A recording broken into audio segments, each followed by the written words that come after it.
নেতা কর্মী পৃথিবীর ইতিহাসে এরা নাৎসি পার্টি থেকেও খারাপ, নাৎসি পার্টি থেকে ওরা নির্লজ্জ। 5ই আগস্টের পরে আপনি দেখাতে পারবেন না কোন একটা মন্দিরে হামলা হয়েছে, কোন একটা আমাদের যে সংখ্যালঘু বা মাইনরিটি এই শব্দগুলো আমরা ব্যবহার করতে আমরাও বিব্রত বোধ করি, তারা আমাদের ভাই।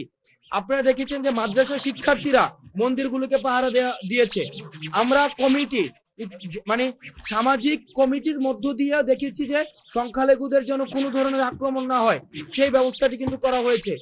আমাদের যে সাম্প্রদায়িক যে বিভিন্ন উৎসবগুলো হয় সেই উৎসবগুলো দেখা গিয়েছে নির্বিঘ্নে পালন করা হয়েছে। কিন্তু আমরা বারবার বলছি বিশ্ব মিডিয়াতে আমাদের বই শক্তির যেই বাংলাদেশের যে আওয়ামী লীগ এখন বিদেশে পালিয়ে আছে, একটা পালানো সরকার, যারা পালিয়ে গিয়েছে তারা বারবার বলে পালানোর পথ পাবে না। তাদের মতো নির্লজ্জ সরকার, নির্লজ্জ লেসপেন্সার, নির্লজ্জ নেতাকর্মী পৃথিবীর ইতিহাসে এরা নাৎসি পার্টি থেকেও খারাপ, নাৎসি পার্টি থেকে ওরা নির্লজ্জ। যে নিজেরা পালিয়ে ভারতে বসে ওরা ভারতে বসে হুঙ্কার দেয় পালানোর জায়গা পাবে না। একটা মানুষের সেলফ স্টিম কত নিচু হতে পারে এটি তার প্রমাণ। তারা বিদেশে বসে তারা ষড়যন্ত্র করছে। এই ষড়যন্ত্রের জায়গা থেকে আমাদের যে সাম্প্রদায়িক যে সম্প্রীতিটি রয়েছে এই সম্প্রীতিকে নষ্ট করার চেষ্টা করছে।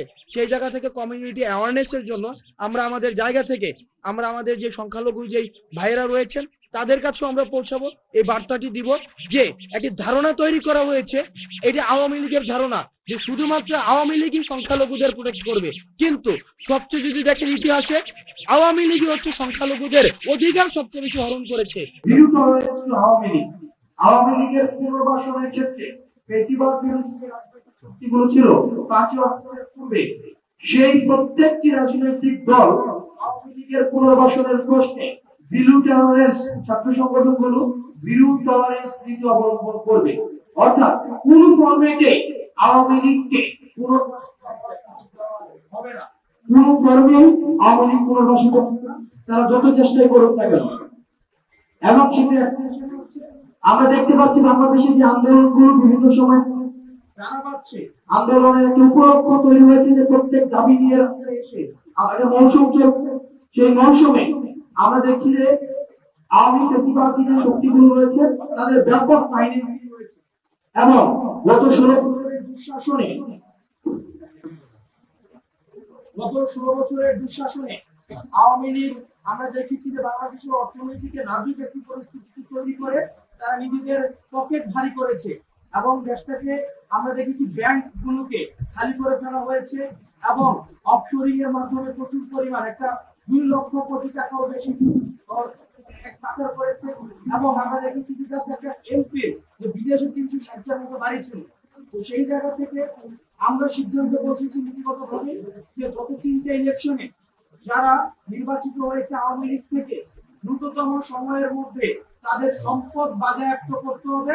কারণ তাদেরকে আমরা যদি ফিনান্সিয়ালি প্রিপেয়ার না করা যায় আইনগতভাবে, তাহলে যে বিদেশে বসে তাদের যে ষড়যন্ত্রগুলো তারা করছে বাংলাদেশকে আবার পিছিয়ে নিয়ে আসার জন্য, সেই ষড়যন্ত্রগুলো অব্যাহত থাকবে।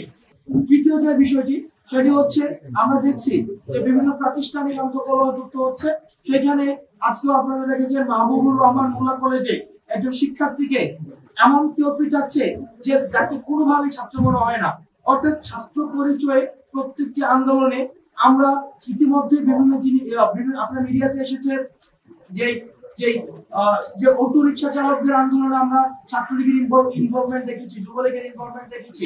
তারা একটি উপলক্ষ খোঁজার মধ্য দিয়ে আমাদের মধ্যে কলহ সৃষ্টি করার মধ্য দিয়ে তারা পায়তারা করতে চায়। সেই জায়গা থেকে বাংলাদেশের সকল ছাত্র সমাজ 5ই আগস্টের পূর্বে আমরা যেভাবে ঐক্যবদ্ধ ছিলাম ঠিক একভাবে ঐক্যবদ্ধ হওয়ার জন্য একতার বার্তা নিয়ে আমরা বৈষম্যবিরোধী ছাত্র আন্দোলন সকল রাজনৈতিক ক্যাম্পাস কেন্দ্রিক এবং সকল রাজনৈতিক যে দল রয়েছে, ফ্যাসিবাদ বিরোধী যে শক্তিগুলো রয়েছে, ছাত্র সংগঠনগুলো রয়েছে, তাদের ঐক্যমত্যের ভিত্তিতে আমরা সিদ্ধান্ত পৌঁছেছি আগামী 1 সপ্তাহ আমরা জাতীয় ছাত্র সংহতি সপ্তাহ ঘোষণা করছি। আমরা এই জাতীয় সপ্তাহে আমরা যারা ফ্যাসিবাদ বিরোধী যে রাজনৈতিক দলগুলো ছিল, ছাত্র সংগঠনগুলো ছিল, তারা বিভিন্ন প্রতিষ্ঠানে যাবে এবং সেই প্রতিষ্ঠানে তারা ওই একতা এবং সংহতির যে বার্তাটি সেটি পৌঁছে দিবে এবং আওয়ামী পুনর্বাসন, ছাত্রলীগ পুনর্বাসন বা আওয়ামী ফেস্টিভ্যাল শক্তির পুনর্বাসনের জন্য আমাদের যে ঐক্যবদ্ধ থাকার কোনো বিকল্প নেই, সেই বার্তা পৌঁছানোর জন্য আগামী 1 সপ্তাহ এবং প্রাতিষ্ঠানিক মেলবন্ধন আমাদের সুদৃঢ় করার জন্য আমাদের এই কর্মসূচিটি ঘোষণা করা হয়েছে।